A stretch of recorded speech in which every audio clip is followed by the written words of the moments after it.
Oh, ladies and gentlemen, welcome back. It's the Yorkshire Blazeman here, and today I'm going to do a review for you of the classic Laguiole knife. Let's get into it.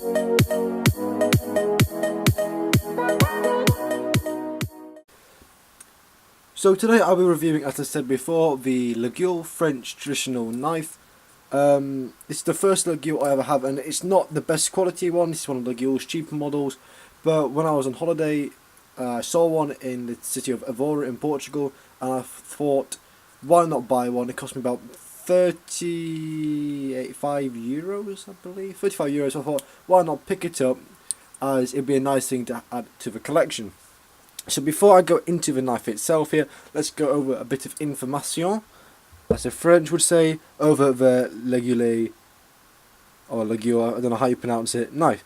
So I want to just say Laguiole. I think that sounds a bit more French, a bit more better. So Laguiole knives were produced in the knife city of Thiers, which is in the massive central region of France. This was, as it says before, the knife city, so this is where all the knives were produced. Just like in Spain, you've got Albacete and Toledo. So Thiers was the knife city for France, where all their major cutlery was produced. 70% of the French cutting tool production comes from there, and mainly in the small villages of Laguiole and Thiers and Laguiole in the massive central region. So I'm just reading this quickly off Wikipedia as a bit of information. The name Laguiole has become associated with this specific shape of a traditional knife common to the area. So this is basically the simple Laguiole knife. So this blade shape, what it's basically saying is the traditional blade style of France, just like the Navaja de Teja is of Spain. So, but we're talking about the French. So this is a Laguiole, as I said before. The model number, I don't know. This is not one of their really high quality ones. This is not one of their handmade ones. This is just one of the factory ones. I believe it's made in China. Let me just clean that blade. But the reason why it struck me was because I've always wanted a Laguiole before, and because I don't have a company, I'm not willing to spend a lot of money on it straight away, compared to my Muellas that I will spend a lot of money on because I know they are definitely worth it. So I wanted to see what Laguiole's low production models were like, and if they show good amounts of care towards it, then that will make me think I want to go further. I want to stick with Laguiole and buy some more stuff. So let's get into the knife. So what we have here is as I said, a classic French knife. Apologies about the cut, there was someone at my door. So, as I was saying, classic French knife. I didn't want to buy a really expensive one. This is a cheap one because I wanted to see what the quality was like of a cheap one. Because I know Laguiole are a really good company, and it makes some fantastic knives. So I wanted to see if they show a lot of care to their lower budget knives, as well as their very expensive ones. So before I go into all of the specs and stats and whatever you want to know about it, let's do a size comparison. If my camera will focus. Come on. Better. So here we have an Opinel number 10, another French knife. So as you can see, it is slightly on par with the Opinel. Here we have a Duros Grande, and then here we have the Austrian Spartan, Victorinox Spartan. So it's quite a large knife, comparing it to the Spartan. So you're getting a lot of knife here for your price point, which is always bueno. Let's just put these away. So, when you're spending your 35 euros or whatever it is, what do you get from this knife? Now that's a very good question. So what we have is a stainless steel blade. I'm not sure what steel it is, but I know it's a stainless steel.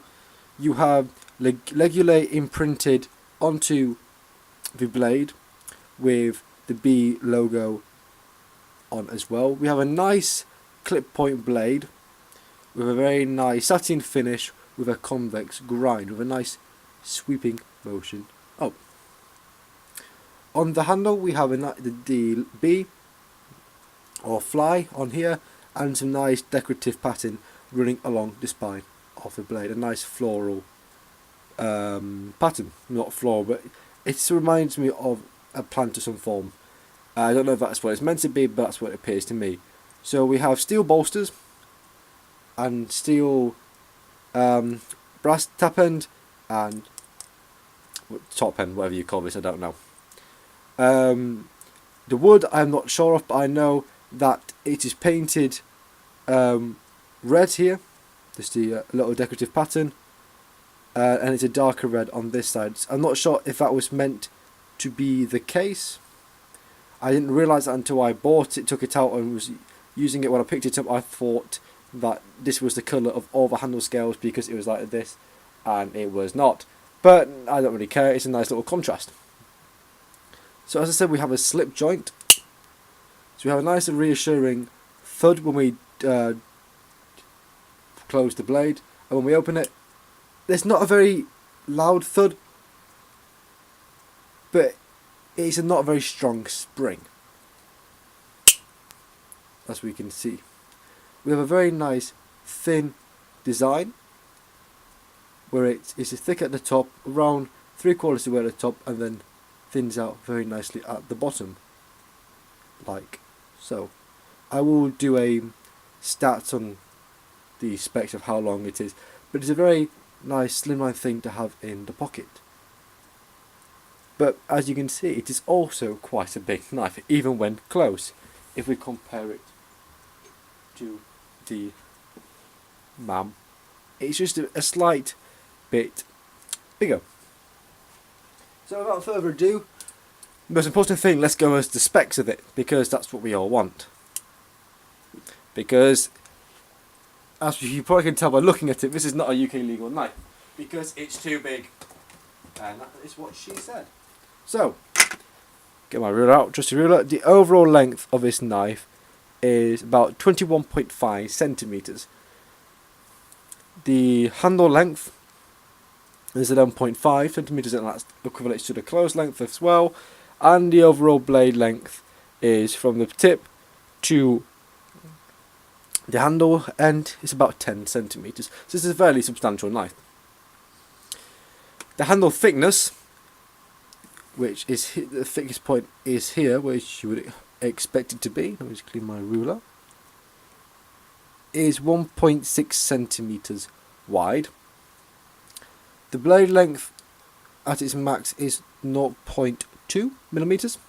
So 2 millimeters, not 1.2, and tapers down to the end to about 1 millimeter. The length of a knife when closed at its longest point is 2.2 centimeters, and at its smallest point, which is here, is about 1.3. It's a very light knife, and considering the blade size you have and the size of the knife, it's remarkably light. The blade centering of this knife is very good, but you may notice something, how the blade curves inwards like this. Now, I don't know if that's just the design, but looking at it, you can fairly see that the blade curves to the left. I'll hold up this length. It definitely tapers that away. Now, I don't know if that's meant to happen. I don't think it is. As you can see there, it tapers. This is probably because it's one of the cheap Chinese ones. I don't know. But if I hold it out like this, it definitely curves, which is fairly annoying. However, saying that, The knife is very comfortable in the hand. I can hold it further back, I can hold it further at the top, and I have a very comfortable grip in using this knife. The main function of this knife is just a genuine like picnic knife, light task knife, because you haven't got the locking capability compared to, say, another traditional knife, your Filmanduros Grande. However, saying that, well, with all of that, it is, just because it's a slipjoint doesn't mean you can't use it for many tasks.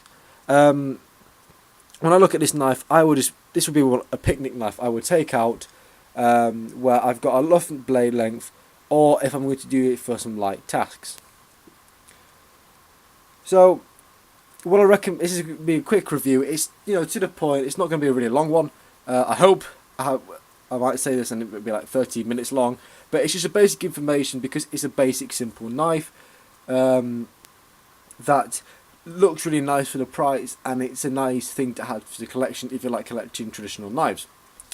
Would I recommend it? Yes, if you can get one in better condition without the blade curve. But apart from that, it is a lovely knife. I would like to buy some more Laguioles because I think they are quite a beautiful thing, and it's a nice piece of heritage to have in a collection. So thank you guys for watching this video. I hope you enjoyed it. If you did, give it a big thumbs up, a big like. If you're more interested in that, subscribe to my channel because it will really help me grow. I have been your one and only host for Yorkshire Bladesman, and I shall see you next time.